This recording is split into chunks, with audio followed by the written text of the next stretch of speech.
The Mississippi night hung thick and heavy, the kind of darkness that wraps around you like wet velvet. October air carried the smell of river water and industrial oil, diesel and delta mud mixing into something distinctly coastal, distinctly southern. The Pascagoula River moved slowly past the old shipyard, its surface catching fragments of moonlight and scattering them like broken glass. Two men sat fishing from a decrepit pier, their lines disappearing into black water that seemed to have no bottom. Charles Hickson, 42, weathered and practical, checked his watch out of habit, though time felt suspended here. Beside him, Calvin Parker, 19, restless with youth, tapped his foot against the weathered planks in an unconscious rhythm. Neither of them knew they were being watched. Neither of them knew that in 17 minutes, everything they understood about reality would shatter like dropped porcelain, and the pieces would never quite fit back together the same way. The fish weren't biting. They hadn't been for an hour. But that wasn't the point. The point was the silence, the space away from voices and obligations, the permission to simply exist without explanation. Then Calvin's line twitched, just once, a subtle tremor that might have been current or might have been something else. "You feel that?" Calvin asked, his voice quiet in the vastness. Charles shook his head, still watching his own motionless line. But something had changed. The air had shifted. Not temperature exactly, pressure maybe, the way it feels before a storm, when the atmosphere itself seems to hold its breath. A sound reached them from across the water. Low, mechanical, like distant machinery warming up, gears engaging somewhere far below the surface.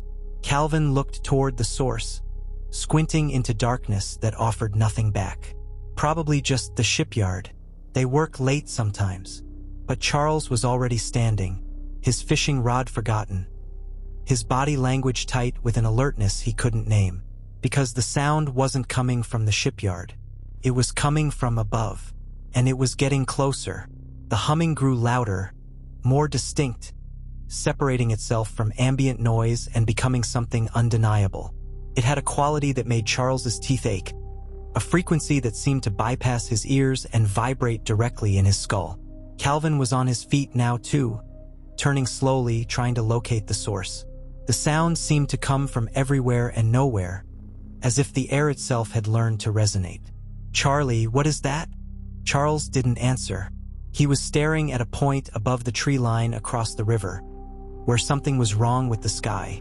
Not wrong exactly, different. A section of darkness that was somehow darker than the rest, as if light was being absorbed rather than merely absent. Then the lights appeared. Two of them at first, blue-white and impossibly bright, emerging from that concentrated darkness like eyes opening. They hung suspended, motionless, and Charles realized with a sick dropping sensation in his stomach that they weren't attached to anything he could see. No aircraft, no tower, just lights, floating, watching. A third light joined them, forming a triangle that felt deliberate, geometric, purposeful. "We should go," Calvin said. His voice had gone thin, younger, stripped of the casual confidence he'd carried all evening. "Charlie, we should go right now."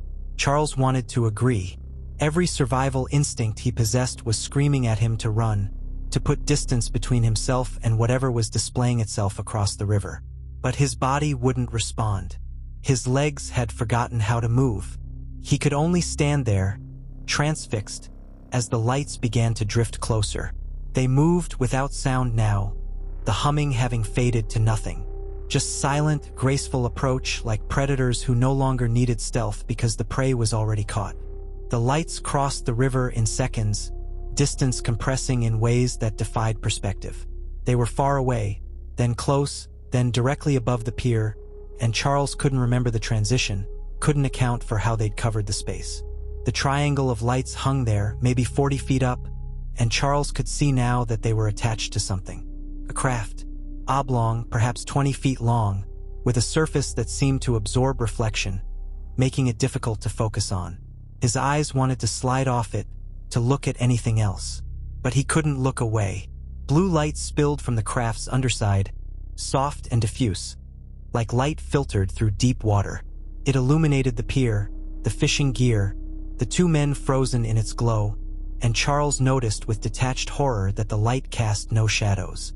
It simply erased them, as if they'd been edited out of reality.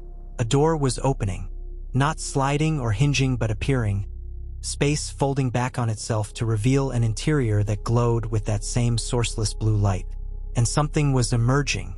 Charles's mind tried to categorize what he was seeing, tried to fit it into familiar frameworks, person, animal, machine, but the categories kept slipping. The things descending from the craft were shaped vaguely like humans.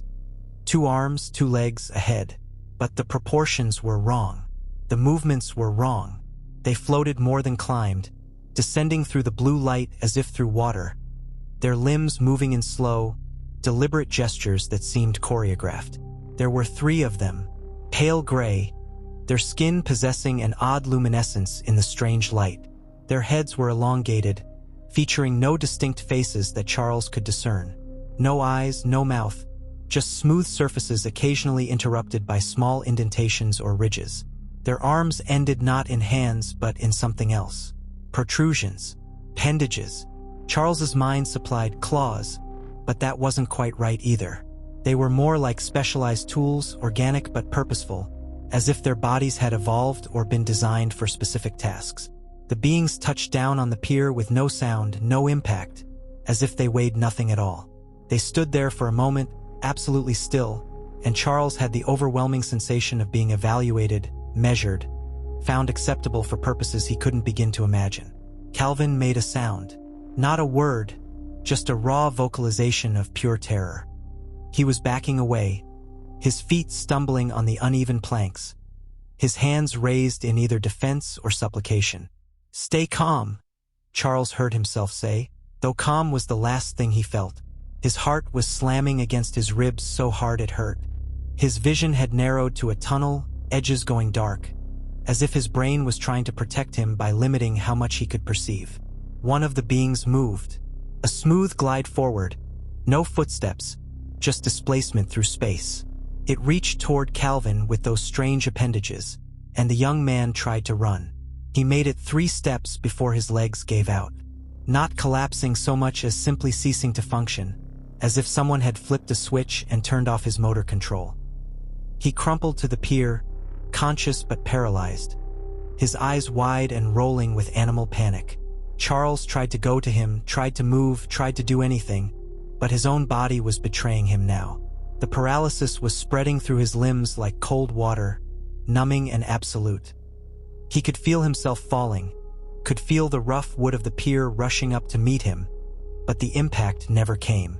Instead, he was floating, lifted by nothing he could see or feel, suspended in air that had somehow solidified around him. He was moving toward the craft, Calvin beside him, both of them held in invisible hands that supported them with casual, complete authority. The beings glided alongside them, accompanying rather than carrying, silent witnesses to their own abduction. Charles wanted to scream, wanted to fight, wanted to do anything except float helplessly into that impossible craft like a specimen being collected. But his voice wouldn't work. His muscles wouldn't respond. He could only watch as the blue light grew brighter, enveloping him completely, and the world he knew disappeared. Inside was wrong. Not in any specific way Charles could articulate, but in a fundamental sense that made his perception stutter. The space was simultaneously too large and too small, as if the interior existed in different dimensions than the exterior suggested. The light was everywhere but cast from nowhere, that same deep-water blue that erased shadows and made distance impossible to judge. Walls curved in geometries that hurt to follow, surfaces smooth and featureless except for occasional protrusions that might have been equipment or might have been organic growths. The distinction didn't seem to apply here. Charles was still floating, horizontal now, moving through the space as if on an invisible conveyor. Calvin was nearby, visible in his peripheral vision. The young man's face locked in an expression of pure existential terror that Charles suspected mirrored his own. The beings were there too, gliding ahead of them, their movements synchronized in a way that suggested either telepathic coordination or individual consciousness subsumed into collective purpose. They didn't look at their captives, showed no interest or curiosity. They simply performed their tasks with mechanical precision. They entered a larger chamber. The light here was brighter, almost white, and Charles could see more details now. The room was circular, perhaps 20 feet across, with what looked like examination tables or platforms positioned in the center. The surfaces were the same gray-blue as the being's skin, and they seemed to grow directly from the floor rather than being separate furniture. Charles was positioned over one of the tables, his body still rigid and unresponsive. Then, with a gentleness that somehow made it worse, he was lowered onto the surface. The material beneath him wasn't cold or warm, wasn't hard or soft. It simply was conforming to his body in a way that suggested it was actively adapting to his shape. The paralysis held him completely now. He couldn't move his head, couldn't shift his eyes, couldn't even control his breathing, which seemed to continue automatically without his participation. He was a passenger in his own body, aware but powerless. The beings gathered around him, close now, so close he could see details his mind immediately wanted to reject. Their skin wasn't smooth up close but covered in tiny ridges or scales, creating a texture like nothing found in nature.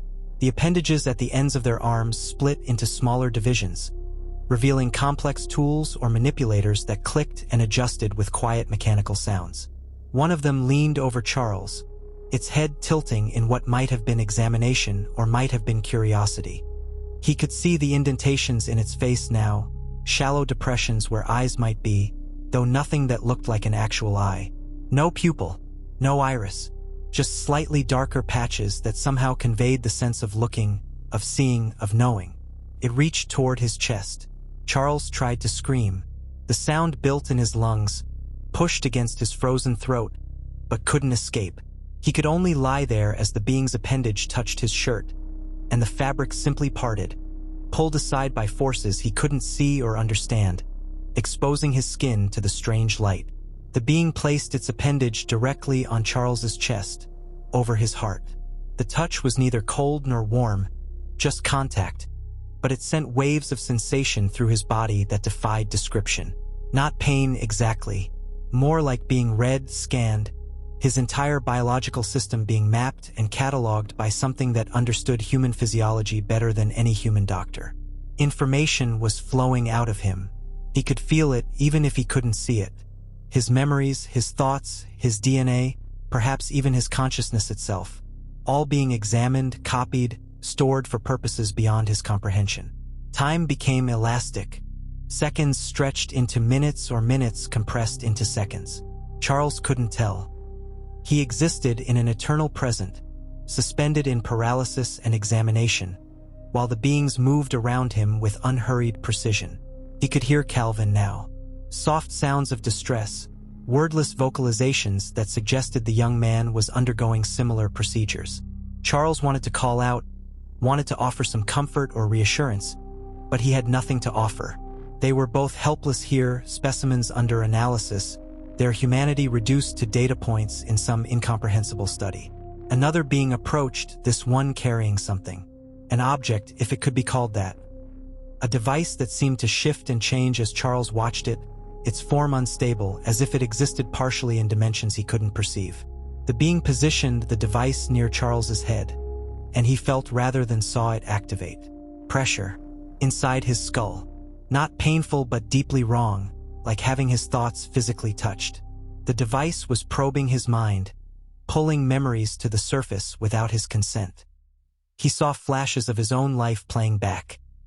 His wife's face, his children laughing, the shipyard where he worked, the taste of morning coffee, the smell of his daughter's hair when she was young. The beings were taking everything, copying his entire existence, and there was nothing he could do to stop them. The examination continued for what felt like hours. Different devices were brought out, positioned near various parts of his body. Each one performed its function with silent efficiency, mapping or scanning or extracting, and Charles could only endure. At some point, he noticed something odd. Between the being's careful, methodical movements, there were pauses, brief moments where they seemed to freeze, their appendages held motionless, their bodies utterly still. In these moments, Charles had the strangest sensation that they were communicating, exchanging information through channels he couldn't perceive. They never spoke, never made a sound. Yet clearly they were coordinating, acting with collective intelligence that suggested either hive mind or technology so advanced it rendered verbal communication obsolete. One of them produced what looked like a needle, though the substance it was made from seemed to flow like liquid while maintaining solid form. The being positioned it near Charles's arm, and he felt a sharp sting as it penetrated his skin. Drawing blood, he assumed, though the sensation was different from any injection he'd experienced. The needle seemed to know exactly where to go, navigating to blood vessels with perfect precision. His blood filled a container that appeared in another being's appendage, the dark red looking shockingly vivid against the pale gray of their skin and the blue-white light of the chamber. They studied it for a moment, the container passing between them, then it vanished into some compartment or storage space Charles couldn't see. More time passed, more devices, more examination. Charles found his mind drifting, a defense mechanism perhaps, retreating into memory to escape the present horror. He thought about his wife, Blanche, waiting for him at home. She'd be worried by now. He'd promised to be back by midnight at the latest, and the hour must be well past that. Would she call the police? Would she drive down to the river looking for him? What would she find? His truck, probably still parked where he'd left it. His fishing gear on the pier, abandoned. No sign of struggle. No indication of where he'd gone. How long had he been here? Minutes? Hours? The paralysis made it impossible to track time normally. His watch was still on his wrist, visible if he could just move his eyes enough to see it, but the angle was wrong and his body refused to cooperate. He wondered about Calvin's family. The boy's mother, who'd been so pleased he was going fishing with Charlie, getting out of the house, doing something normal and healthy. What would she think when he didn't come home? The thought brought unexpected emotion. Not fear for himself anymore that had burned through and left only numb acceptance, but fear for the people who cared about them. The worry they'd experience. The terrible not knowing. And if Charles and Calvin never returned? If whatever these beings wanted required keeping them permanently? Two men would simply vanish from the world, leaving families and friends to wonder forever what had happened. That prospect terrified him more than the examination itself. One of the beings moved to Charles's side, its appendage extending toward his face. He felt the lightest touch on his forehead, barely contact at all, but the sensation that followed was overwhelming. A flood of something, not quite information, not quite emotion, pouring directly into his consciousness. Images flashed through his mind, too fast to comprehend individually but leaving impressions. Vast distances of space, planets he didn't recognize, structures that defied understanding, mathematical concepts his conscious mind couldn't grasp but some deeper part of him seemed to recognize. And underneath it all, a sense of purpose. These beings weren't here randomly. They weren't tourists or explorers stumbling across Earth by accident. They had specific intentions, specific goals, and Charles and Calvin had been selected for specific reasons he couldn't fathom. The touch lifted and the flood of images stopped, leaving Charles gasping mentally, his consciousness reeling from whatever had just been transmitted to him. Most of it was already fading, slipping away like dreams upon waking, but fragments remained. Impressions, feelings, a bone-deep certainty that humanity was being studied, catalogued, perhaps judged by intelligences so far beyond human understanding that even communication was barely possible. The being that had touched him moved away, rejoining the others. They seemed to be conferring again, those strange pauses where they all went still, processing or transmitting or deciding whatever came next. Then, as if a decision had been reached, they began to step back. One by one, they withdrew from the examination tables, creating distance, and Charles felt the pressure in his skull begin to ease. They were finished. Whatever they'd come for, whatever they'd needed to learn or take or confirm, they had it now. The examination was complete. The paralysis loosened incrementally. Not enough to move, but enough to feel his body again as something more than a distant concept. His fingers twitched. His breathing deepened. Sensation returned to his extremities in tingling waves that were almost painful after the complete numbness. Across the chamber, he could see Calvin beginning to stir as well, small movements indicating that whatever force had held them was releasing its grip. The beings moved toward the chamber's exit, their task complete, their interest in the two humans apparently exhausted. They showed no triumph, no satisfaction, no emotion at all. Just the same mechanical precision they displayed throughout, purpose fulfilled, moving on to whatever came next in their incomprehensible agenda. Charles wanted to call out to them, wanted to demand answers. "Why us? What do you want? Will you come back?" But his voice still wouldn't cooperate, and he suspected they wouldn't answer anyway. This wasn't communication. This was collection. And specimens don't get explanations. Movement, sensation returning to his limbs in pins and needles, waves that were almost painful after the complete numbness. Charles found he could turn his head now, could move his arms slightly, though his body felt heavy, disconnected, as if the link between intention and action had been damaged. He was floating again, horizontal, moving through the craft's interior with that same gliding motion, though now he could perceive it happening rather than simply experiencing the result. Calvin was beside him, the young man's eyes closed, his face slack, unconscious or overwhelmed into shutdown. Charles couldn't tell. The beings accompanied them but didn't guide them. The invisible force doing the actual carrying, the entities simply present as witnesses or escorts. They moved back through chambers Charles didn't remember entering, past walls that curved in ways that made his head hurt, through doorways that appeared just before they reached them and closed immediately after. The craft's interior remained impossible to map, its spatial relationships refusing to obey any geometry Charles understood. Then they were at the opening again, the doorway back to the world outside. Charles could see the pier through it, could see the river and the trees and the utterly normal October night waiting beyond the blue light. The beings stopped at the threshold. They didn't cross it, didn't follow their subjects back into the world they'd taken them from. They simply hovered there, silent and still, as Charles and Calvin floated out through the opening and into Mississippi air that felt thick and real after the craft's strange atmosphere. The descent was slow, gentle, their bodies lowered with care back onto the weathered planks of the pier. Charles felt rough wood beneath him, felt splinters catching his clothes, felt the blessed solidity of earth under his back. The paralysis released all at once, like a switch being thrown. Suddenly he could move, could breathe deeply, could feel his body responding to his commands again. He rolled onto his side, gasping, his hands scrabbling at the pier's surface as if to confirm it was real. Calvin was beside him, curled into a ball, his whole body shaking. The young man was making sounds, not words, just raw vocalizations of shock and terror that Charles understood completely. Above them, the craft hung for a moment longer. The blue light intensified briefly, becoming almost blinding, and Charles squeezed his eyes shut against it. When he opened them again, the craft was rising, accelerating upward with impossible speed, becoming a point of light, then a star, then nothing. Gone. As if it had never existed. The night rushed back in. Normal sounds, crickets, distant traffic, water lapping at pier posts. The smell of the river, strong and familiar. The October air on his skin, cool and real. Everything exactly as it had been before, except for the two men lying on the pier, trembling and disoriented.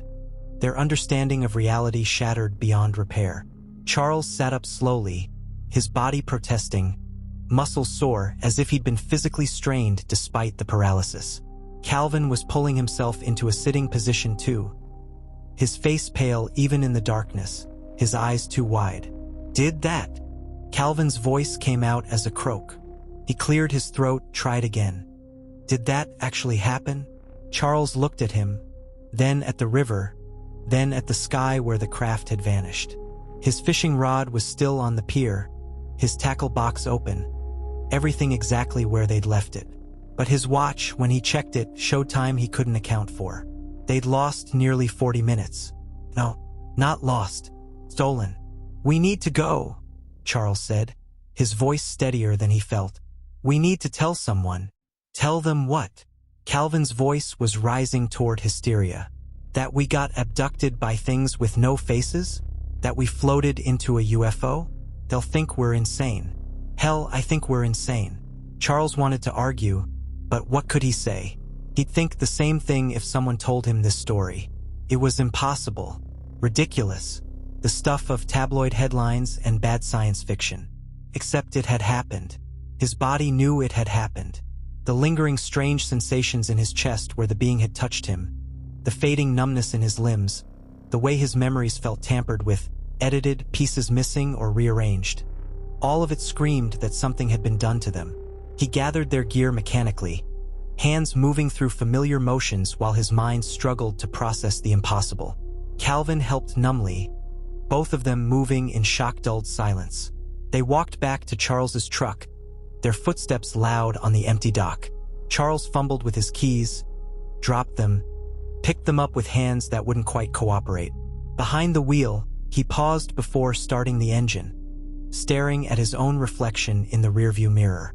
The man looking back seemed older than the one who'd driven here a few hours ago.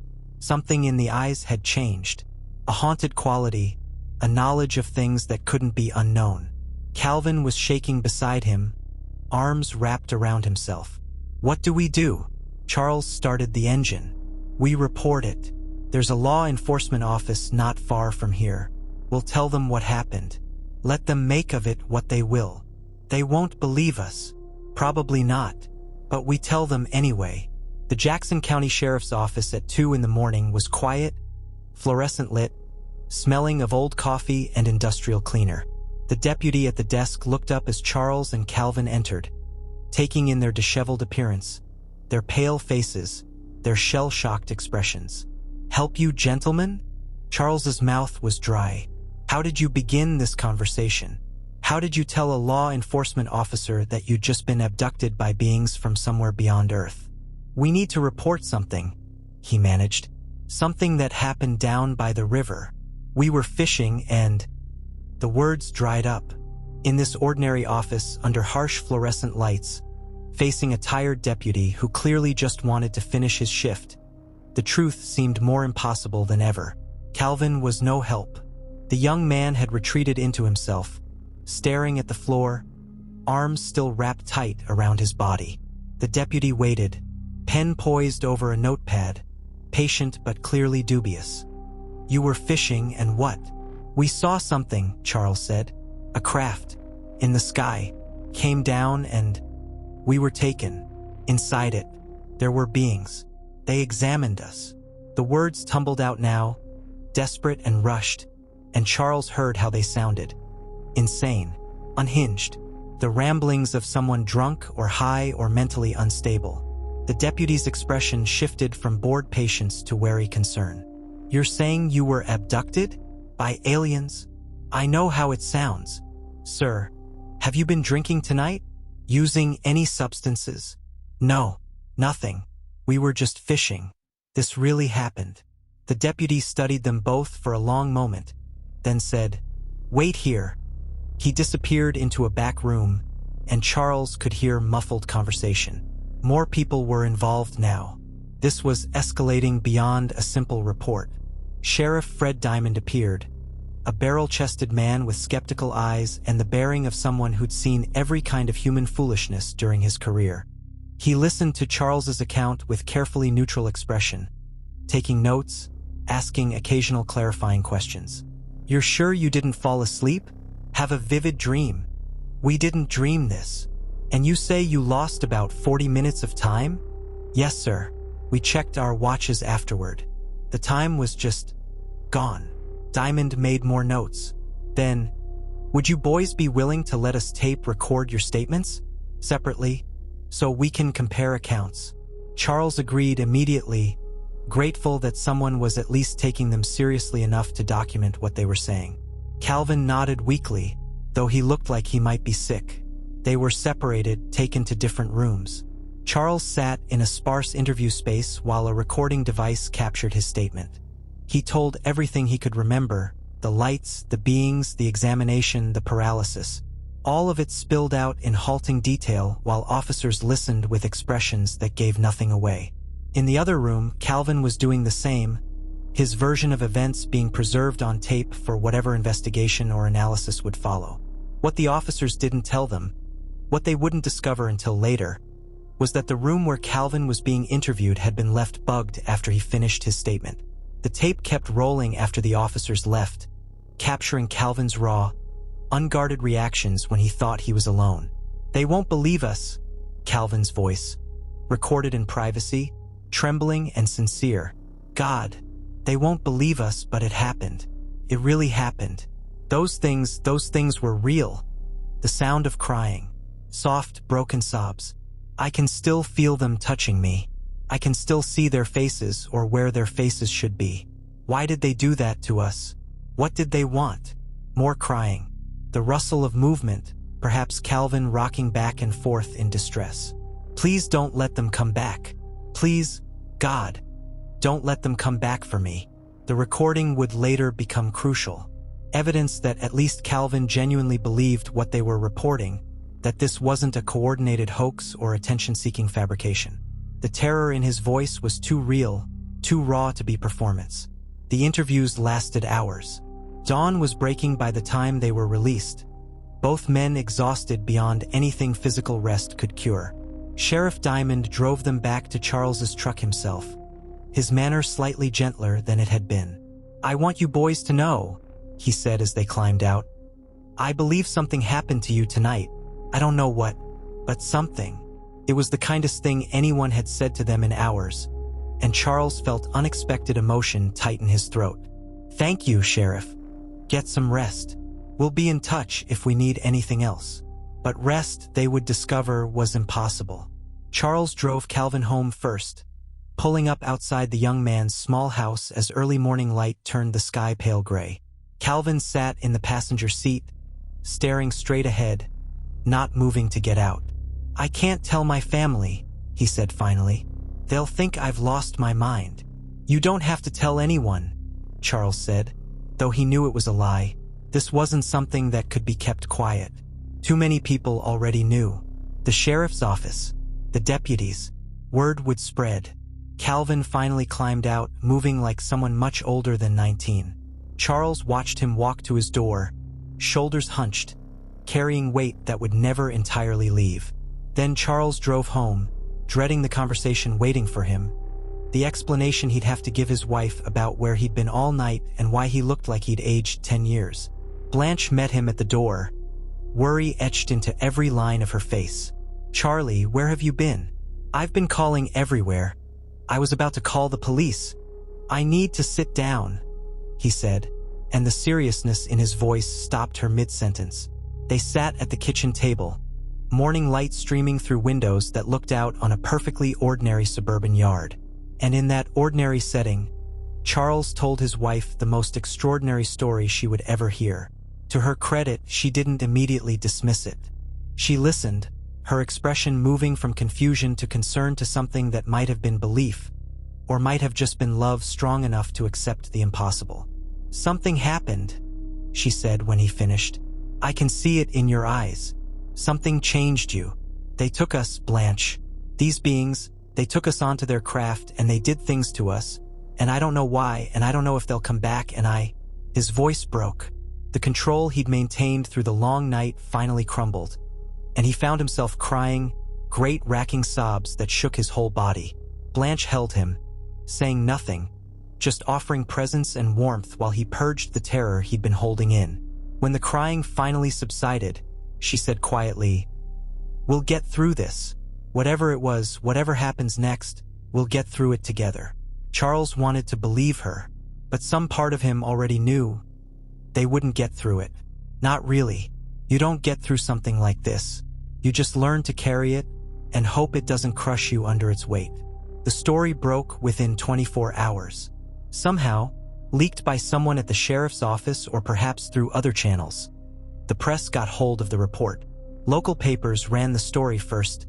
Local men claim UFO abduction. Then regional coverage picked it up. Then national. Suddenly, Charles Hickson and Calvin Parker were famous for all the wrong reasons.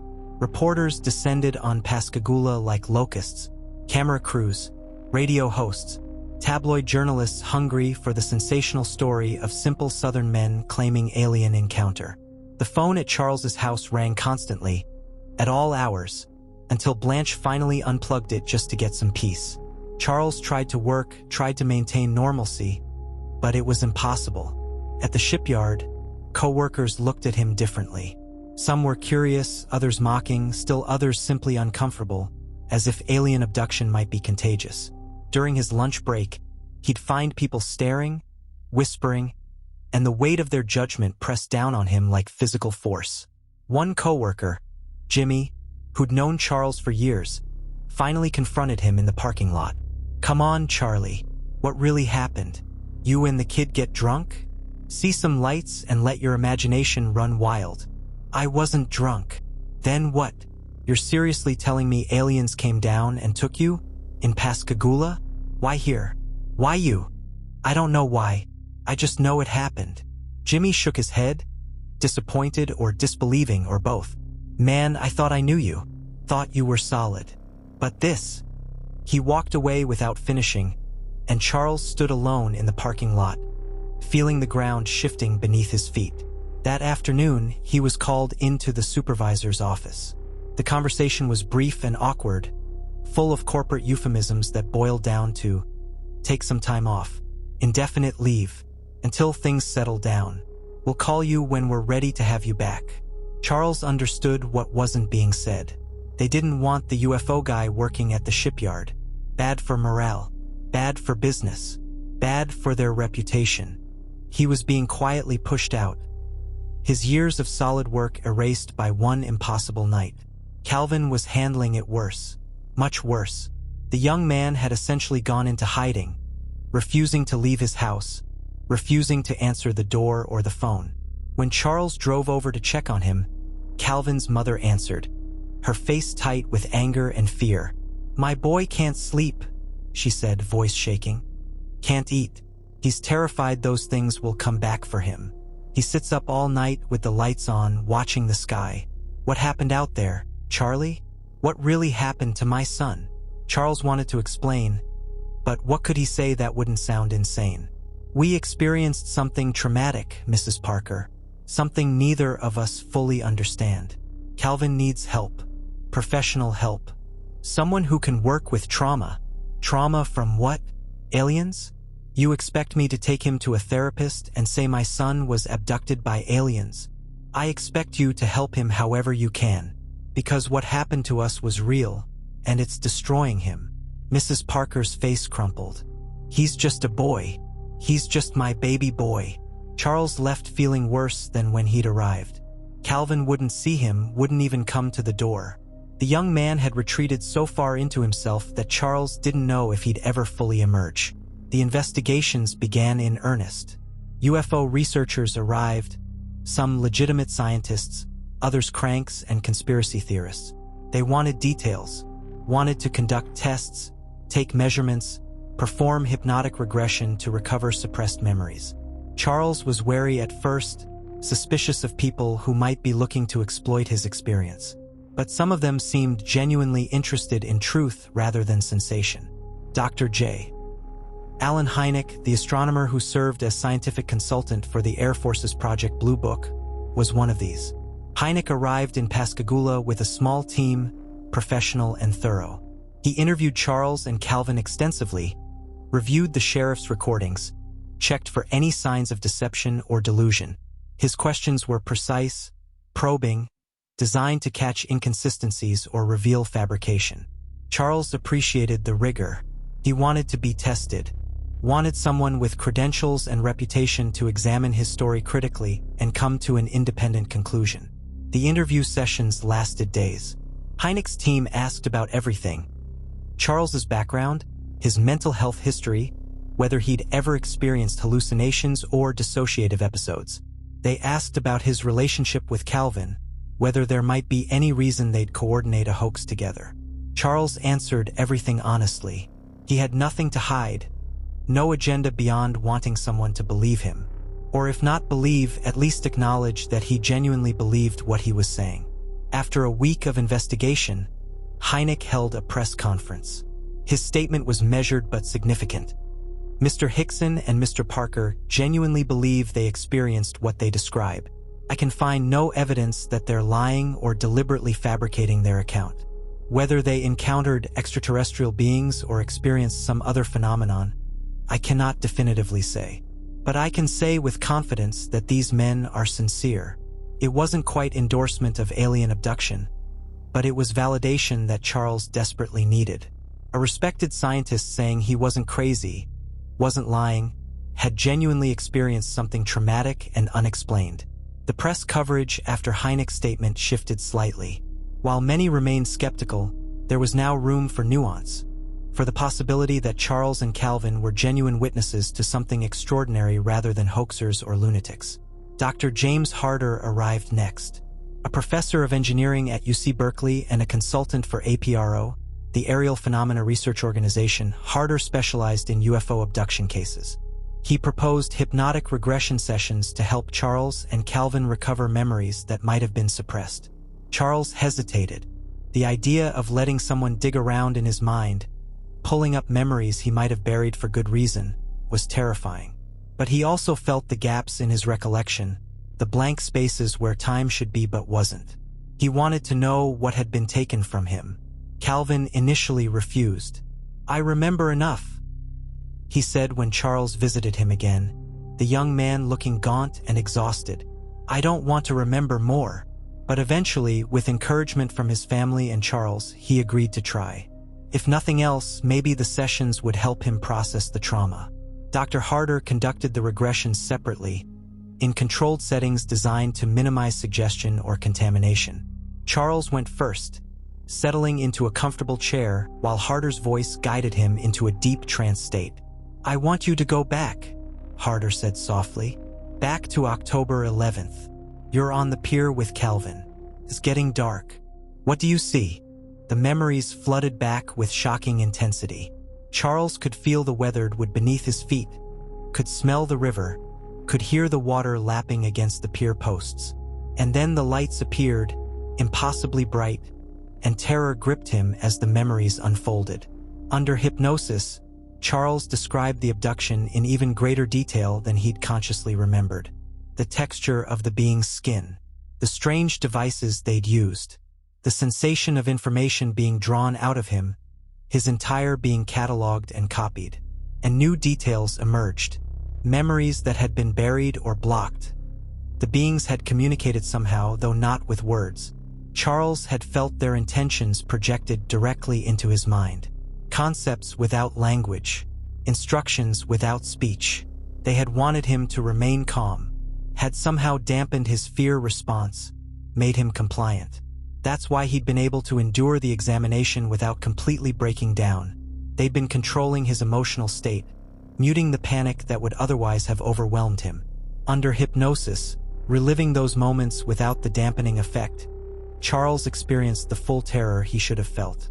His body convulsed, his breathing became ragged, and Harder had to calm him, ground him, remind him he was safe. When Charles emerged from the trance, he was shaking and covered in sweat. "They were in my head," he said, voice raw. "They weren't just examining my body. They were in my mind, controlling me." Harder nodded, making careful notes. "This is consistent with other accounts. The beings seem capable of manipulating human consciousness, suppressing certain responses while enhancing others. Why? What do they want? That, Mr. Hickson, is the question we're all trying to answer." Calvin's regression session was scheduled for the next day. Charles waited outside the room, pacing, worried about how the young man would handle the recovered memories. The session lasted over an hour. When the door finally opened, Calvin emerged looking pale and shattered. His eyes were red, his face wet with tears. Harder followed, his expression grave. "He had a very strong reaction," Harder said quietly to Charles. "We uncovered significant trauma. I've recommended he work with a therapist who specializes in PTSD." Calvin wouldn't talk about what he'd remembered. He left immediately, driven home by a family member, and for days afterward, he wouldn't take Charles's calls. When they finally spoke again, Calvin's voice was hollow. "They did things to me I don't want to remember, things I shouldn't remember. Why did you make me go through that? I thought it would help. It didn't help. It made it worse. Now I remember everything, and I can't forget, and I just want it out of my head, but it won't leave." The call ended with Calvin hanging up, and Charles was left holding the phone, guilt crushing down on him. He'd thought the truth would be liberating. Instead, it was destroying them both. The weeks turned into months. Charles and Calvin were tested and examined by more researchers, their story dissected and analyzed from every angle. Polygraph tests were administered. Both men passed, indicating they believed what they were saying. Medical exams revealed no obvious signs of physical trauma, though Charles had that faint mark on his arm that nobody could quite explain. The tape recordings from the sheriff's office were analyzed by voice stress experts. Calvin's private breakdown, recorded when he thought he was alone, was deemed genuine. No indication of performance or deception, just raw, authentic terror. Every test, every analysis, every examination pointed to the same conclusion. Charles Hickson and Calvin Parker genuinely believed they'd been abducted by non-human entities. Whether that belief was based on objective reality or some shared psychological episode remained an open question. But the evidence supporting objective reality kept accumulating. Multiple witnesses came forward reporting strange lights over Pascagoula on the night of October 11th.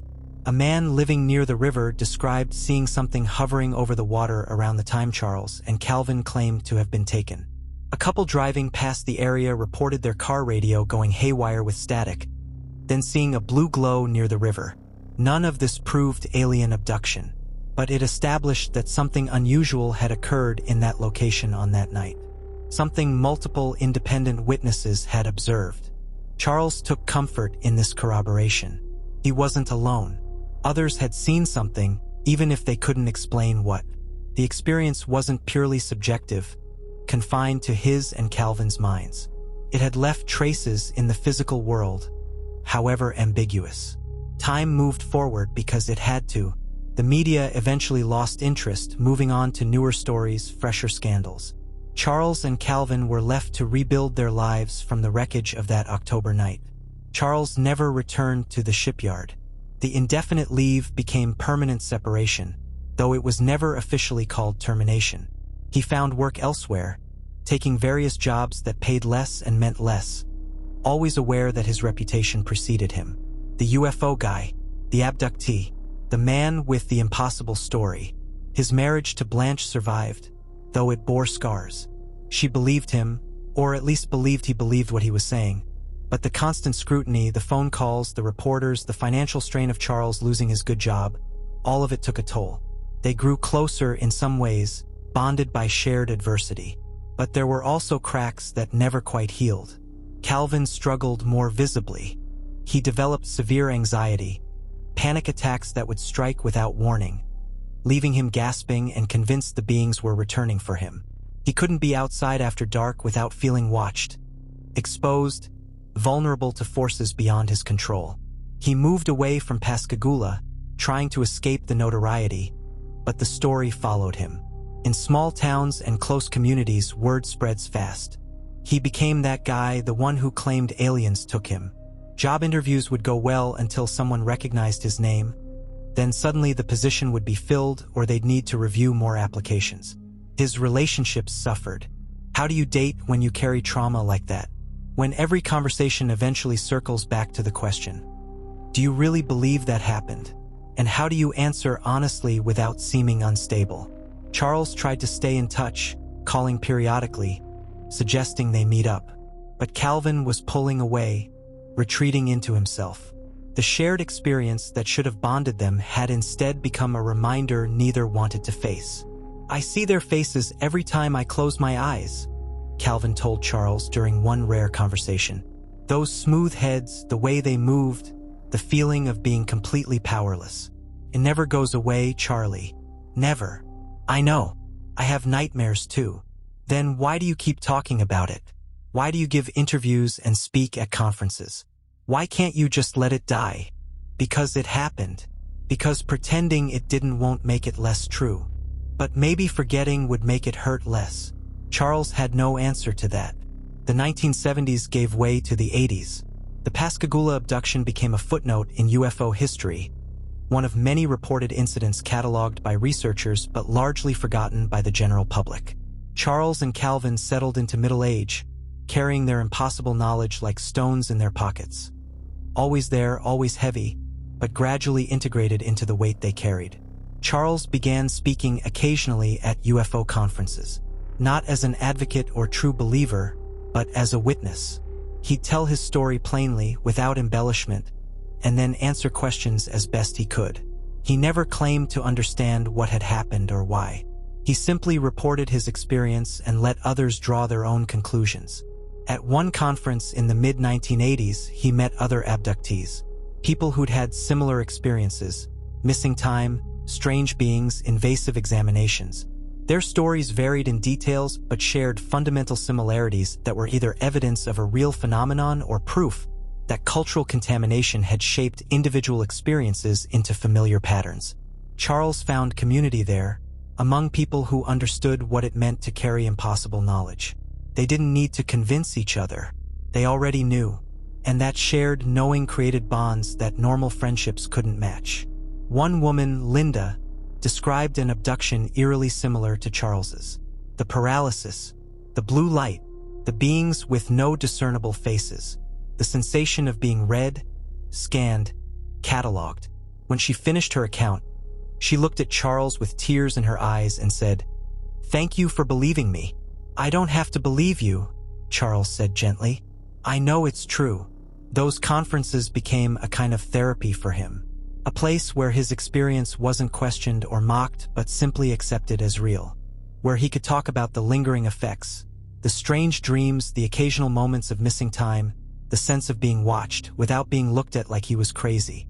Calvin never attended the conferences. He'd gone deep underground, changing his name informally, moving frequently, trying to build a life separate from that October night. Charles would hear about him occasionally through mutual acquaintances.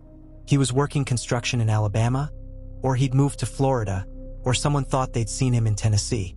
Once, in the early 1990s, Charles tracked him down through a mutual friend and called. Calvin answered but went silent when he heard Charles's voice. "I'm not ready to talk about it," Calvin said finally. "Maybe someday, but not yet. I understand. I just wanted you to know I'm here if you ever need." "I know, but I can't. Not yet."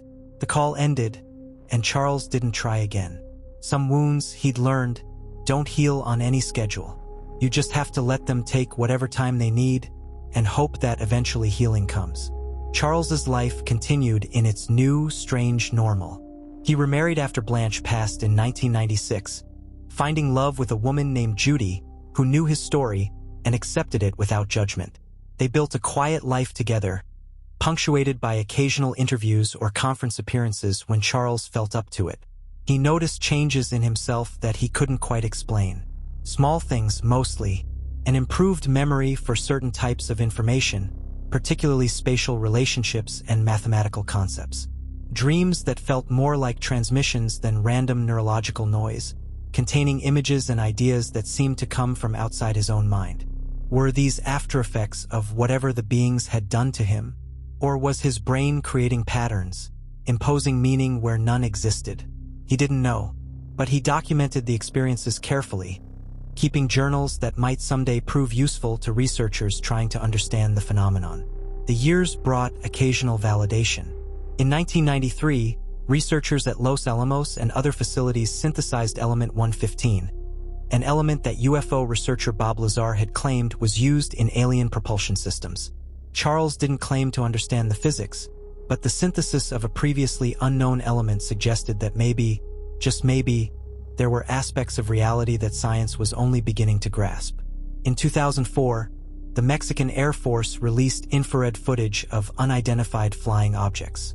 In 2017, the New York Times published leaked videos from the U.S. Navy showing pilots encountering craft that defied known physics. Each new revelation made Charles's experience seem slightly less impossible, slightly more plausible. The culture was shifting. What had been dismissed as fringe lunacy in the 1970s was now being taken seriously by mainstream institutions. The Pentagon admitted to running secret UFO investigation programs. Former military officials testified about encounters with unknown craft. The stigma around discussing UFO phenomena was slowly, gradually lifting. Charles watched these developments with mixed feelings. Vindication, yes, he'd been telling the truth all along, and now the world was catching up. But also frustration. Why had it taken so long? How many other witnesses had been dismissed, ridiculed, silenced? And underneath everything, a persistent unease. Because if UFOs were real, if beings from elsewhere were visiting Earth and abducting humans, what did that mean for humanity's future? What were they studying? What did they want? And would they one day return not just to observe but to stay? In 2018, 45 years after the incident, Calvin Parker finally broke his long silence. He published a book detailing his experience and the decades of trauma that had followed. The decision to go public again hadn't been easy, but Calvin felt it was time. Time to reclaim his story. Time to speak his truth without apology. The book, Pascagoula, The Closest Encounter, revealed details Calvin had never publicly shared. The depth of his psychological suffering. The way the experience had derailed his life, cost him relationships, jobs, any sense of normalcy. The PTSD that no therapist quite knew how to treat because the source trauma was so far outside normal human experience. But the book also revealed something crucial: new witnesses. People who'd been on or near the Pascagoula River that October night and had seen things they'd never reported. Strange lights, unusual craft. One man, Jerry, came forward with testimony that he'd been fishing a quarter-mile from Charles and Calvin's location. He described seeing an oval object hovering over the water, bathed in blue light, and two figures being lifted toward it. "I didn't say anything at the time because I was terrified," Jerry wrote in his statement. "I thought people would think I was crazy, but when I heard about Hickson and Parker's story, I knew they were telling the truth, because I saw it too." Another witness, a woman named Maria who'd been driving past the area, reported seeing blue light emanating from near the river and her car radio going haywire with static. She'd pulled over, frightened, and had seen something in the sky that didn't move like any aircraft she'd ever seen. Why had these witnesses stayed silent for decades? The same reason many people stay silent about extraordinary experiences. Fear. Fear of ridicule. Fear of not being believed. Fear of being labeled crazy or attention-seeking. But Calvin's courage in publishing his account gave them permission to speak. One by one, they added their voices to the record, creating a much stronger case than either Charles or Calvin's testimony alone could provide. The corroborating testimony didn't prove alien abduction, but it established beyond doubt that something unusual had occurred in that location on that night.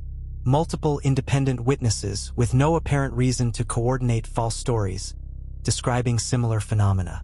News outlets revisited the case with renewed interest. The History Channel produced a documentary. Major newspapers ran retrospective pieces. Podcasters dissected every detail of the incident, comparing it to other famous UFO cases. For Charles, now in his late 80s, it was vindicating but also exhausting. After decades of being dismissed as a hoaxer or lunatic, suddenly his story was being taken seriously by mainstream media. But the attention brought back all the old trauma, forced him to relive that October night again and again in interviews and documentaries. "I've been telling the same story for 45 years, he said in one interview, his voice weathered by age but still clear. "The details haven't changed. I haven't added embellishments or adjusted facts. What happened, happened. And now, finally, people are listening." The interviewer asked the inevitable question, "Do you think they'll come back?" Charles paused, considering. "I don't know. Part of me hopes they do. Maybe this time we'd be better prepared. Maybe we could communicate somehow, ask the questions we need answered. But another part of me..." He trailed off, staring at something beyond the camera. "Another part of me hopes I never see them again." Calvin's book tour brought him back into the public eye after decades of self-imposed exile. He gave readings, appeared on podcasts, spoke at conferences he'd avoided for years. The response was overwhelming. Not the mockery he'd feared, but support and belief from people who'd had their own experiences or who simply recognized genuine trauma when they saw it. At one event, a young man approached Calvin with tears in his eyes. "Thank you for telling your story. I was taken too when I was 12. Nobody believed me. My own parents thought I'd made it up. But hearing your account, knowing someone else has been through this and survived, it means everything." Calvin embraced the stranger, both men crying, bonded by shared impossible knowledge. It was a moment of healing Calvin hadn't known he needed. The two men, Charles and Calvin, reconnected during this period. They met at a conference where they were both speaking, seeing each other in person for the first time in over a decade. The reunion was emotional, awkward, cathartic. "I'm sorry I pulled away," Calvin said. "I just couldn't handle it, being reminded constantly of that night." "I understand," Charles replied. "Everyone processes trauma differently. There's no right way." They spent hours talking, comparing how the experience had shaped their lives, acknowledging the damage but also recognizing the growth that had somehow emerged from horror. Neither would choose to have been abducted, but both had found ways to make meaning from meaninglessness, to transform victimhood into testimony. "We're the only two people who really know what happened," Charles said, echoing words he'd spoken decades earlier. "That creates a bond that can't be broken, even when we wanted it to be." Calvin nodded. "I see their faces every day, in quiet moments when I'm trying to sleep, when I'm just staring at nothing. Those smooth heads, those appendages, the way they moved. It never leaves." "No," Charles agreed. "It never does." Charles Hickson died in September 2011, at age 80. His passing was noted in UFO research circles and by those who'd followed the Pascagoula case over the decades. His obituaries mentioned the abduction prominently, some respectfully, acknowledging him as a credible witness to an unexplained phenomenon. Others with barely concealed skepticism, presenting him as either deluded or deceptive. But all acknowledged that Charles Hickson had been consistent. For 38 years, from that October night until his death, his story never changed. The core details remained exactly as he'd first reported them to Sheriff Diamond in that fluorescent-lit office at 2 in the morning. His funeral was attended by family, friends, and members of the UFO research community who'd come to respect his testimony. Several abductees spoke, sharing how Charles's willingness to speak publicly had given them courage to acknowledge their own experiences. Calvin attended, speaking briefly about their shared experience and the burden they'd carried together. "Charlie never wavered," he said, voice thick with emotion. "People called him crazy, called him a liar, cost him jobs and friendships, but he never backed down from the truth. He saw what he saw and he refused to pretend otherwise. That takes a kind of courage most people never have to find." The funeral ended, and Charles Hickson was laid to rest. His testimony preserved in books and documentaries and the memories of those who'd believed him. Calvin Parker continues to live, now in his 70s, still processing an experience that occurred nearly 5 decades ago. The trauma has lessened over time but never disappeared entirely. How could it? When you've been taken, examined, and returned by beings from beyond human comprehension, you don't just get over it. You learn to coexist with it. He speaks occasionally about his experience, always with Calvin's characteristic caution and reluctance. Unlike Charles, who embraced the role of witness, Calvin remains ambivalent. He tells his story because people need to hear it, because silence feels like betrayal of his own experience. But he never enjoys it, never seeks the spotlight, never forgets what it cost him. The Pascagoula abduction remains one of the most credible UFO incidents on record. Multiple witnesses, physical evidence, however limited, consistent testimony under extreme scrutiny, audio recordings capturing genuine distress, independent corroboration from people with no reason to fabricate. Yet it proves nothing definitive. In the absence of physical evidence that survives rigorous scientific analysis, spacecraft debris, alien artifacts, biological samples that can't be explained as terrestrial, the incident remains in that frustrating category of unexplained phenomena. Too well documented to dismiss entirely, too extraordinary to accept without reservation. UFO researchers continue studying the case, comparing it to other reported abductions, looking for patterns that might suggest explanation or purpose. Some details from Pascagoula appear in other accounts. The paralysis, the floating sensation, the clinical examination by beings showing no emotion. Do these similarities suggest a real phenomenon being reported by multiple independent sources? Or do they reflect cultural contamination, people unconsciously incorporating details from famous cases into their own experiences? The answer depends on your worldview, your willingness to accept that reality might be stranger than our current scientific paradigms allow. The Pascagoula River continues to flow, dark and slow, past the old shipyard where Charles once worked. The pier where he and Calvin were taken has long since collapsed, reclaimed by time and water and the indifferent persistence of nature. But the story endures. Local residents know it. Visitors seek out the location. And on certain October nights, people still gather at the river's edge, looking up at the sky, wondering if the beings might return. The beings, wherever they are, whatever they are, remain silent. If they conduct ongoing studies of Earth and its inhabitants, they do so without announcement or explanation. They leave only traces and testimonies and the persistent, unsettling questions. What did they want? Why Charles and Calvin? What did they learn from their examination? And will they return? The questions have no answers. Only speculation and theory and the testimony of two men who insisted, despite everything, that it really happened. The universe stretches impossibly vast in all directions, containing more stars than grains of sand on all Earth's beaches. Around those stars, uncounted planets orbit through darkness and light, some perhaps harboring life, some perhaps harboring intelligence far beyond our own. And sometimes, if the stories are true, that intelligence visits, studies, takes samples, then departs, leaving behind only confused witnesses and incidents that defy investigation. The Pascagoula abduction stands as testament to this possibility. Not proof. Proof remains elusive, perhaps impossible, but testimony.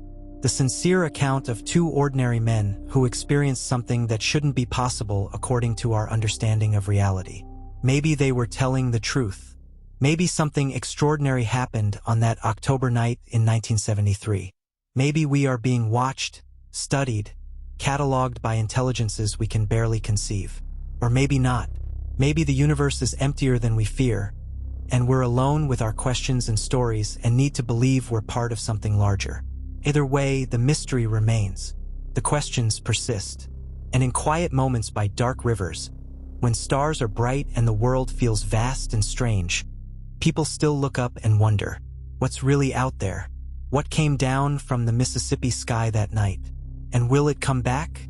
Tonight, the Pascagoula River reflects moon and stars like it has for millennia. Water flows past old pilings and newer docks, past the remnants where two men's lives changed forever. Occasionally someone stops there, looks out at the water, then up at the sky and wonders. The beings, wherever they are, remain silent. If they conduct ongoing studies, they do so without explanation, leaving only traces and the persistent question of what else exists in the darkness between stars. Charles Hickson and Calvin Parker gave us a story, impossible, terrifying, transformative. Whether we believe it or not, their testimony endures, a reminder that perhaps we understand less than we think we do, that perhaps the universe is stranger and more complex than our current frameworks can contain. Sleep now beneath those vast cosmic mysteries. Let the questions fade into dreams. Let wonder and fear blend into something softer, suited to quiet hours. The beings, if they exist, have moved on to other studies, other worlds. The night is peaceful. The universe is vast. And you are safe here, beneath familiar stars, in the embrace of a world that is strange and beautiful and yours. The Pascagoula River flows on through darkness, carrying its secrets, while above, the stars keep their ancient silence, bright and cold and impossibly far away. Rest now. The mysteries can wait until morning.